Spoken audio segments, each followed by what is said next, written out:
There are a few different ways to plan a meeting in Skype for Business, get it on your calendar, and invite other people.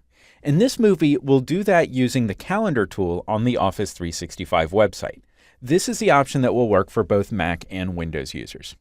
So if you are in the Skype for Business application, you could go over to the Meetings section, and of course you would see a list of any meetings that you currently have on your schedule for today, but you do not see any option to create a new appointment. There's nothing here in the Skype for Business application to do that.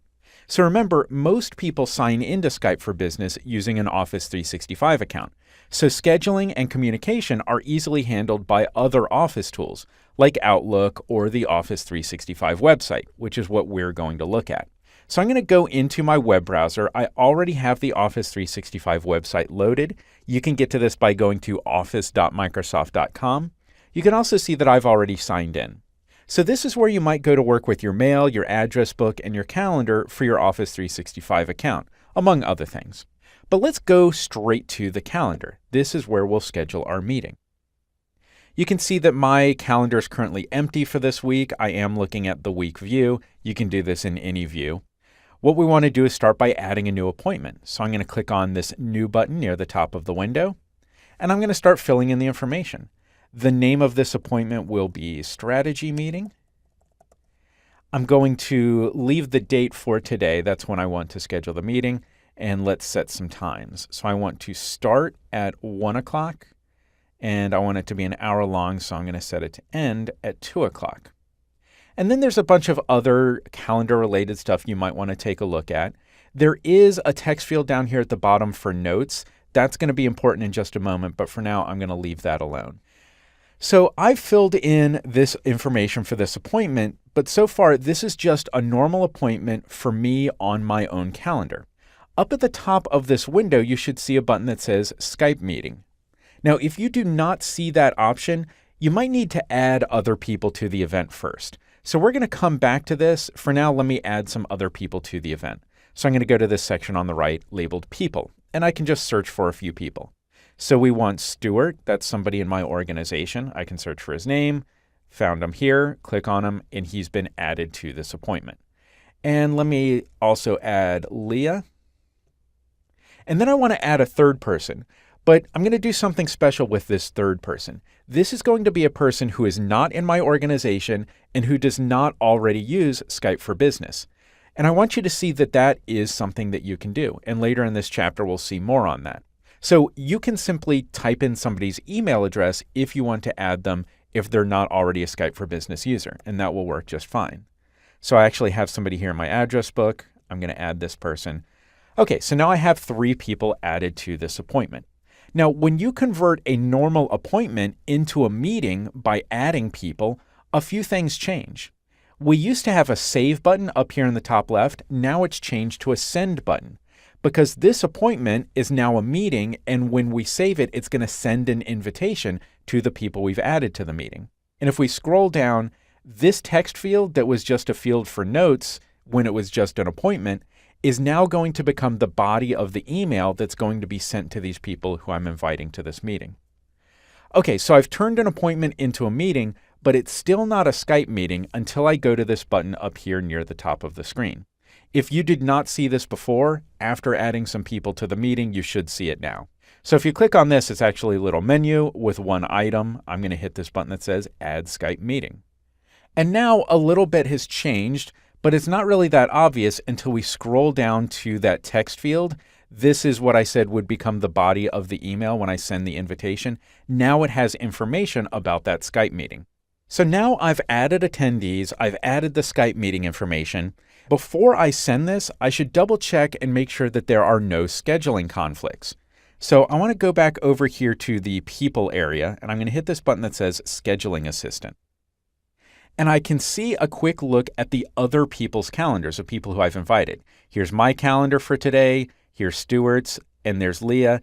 And then this is that third person, and because that person is not on my company's Office 365 system, I cannot see their calendar. But still, I can see a lot of important information. I can see that Stuart is busy during this time and Leah is free. So I need to make a change. And if I look at everybody's calendar, I can see everybody's available at 2 o'clock. So I'm going to change this to start at 2, end at 3, and then I'll hit OK. And then from here, you can fill in any of the other calendar stuff you might want to fill in. I like to set reminders because I always forget meetings, but just fill in whatever you need here. Now that everything is all set, I'm ready to save this meeting and send the invitations. And all I need to do is hit this send button and it will send those invitations. So I'll go ahead and do that now. And I can see that new meeting is here on my calendar. And if I go back to Skype for Business, let me just minimize this window. Back here in Skype for Business, in the meeting section, I can see that meeting now appears in my list of meetings. So I could jump into that meeting just by double-clicking on it here, but we'll talk more about that in another movie. What I really want to see now is if I switch to a different computer which belongs to one of the people who I invited. So now I'm on Stuart's computer, and we can see that Stuart is already signed into the Skype for Business application, and if we go to the meeting section, Stuart does have a few other meetings on his schedule today, but we're most interested in seeing this new appointment that was just added. Now let's go to the Office 365 website, where I've already signed in under Stuart's account. And if I go into the calendar and scroll down a bit, we can see this new appointment is here on his calendar. And if I go back to the home page, I want to also go into Stuart's mail. We can see that Stuart has received a new email message. And if we click on that to read it, we can see all of the information for joining the Skype meeting. And then there's something very important that I want to see. It's asking if Stuart will join this meeting. He can choose to accept the meeting or decline it. And if we go back to the calendar, I want you to see that this appointment looks different from the other appointments. It's lighter. That means that it has not been accepted yet.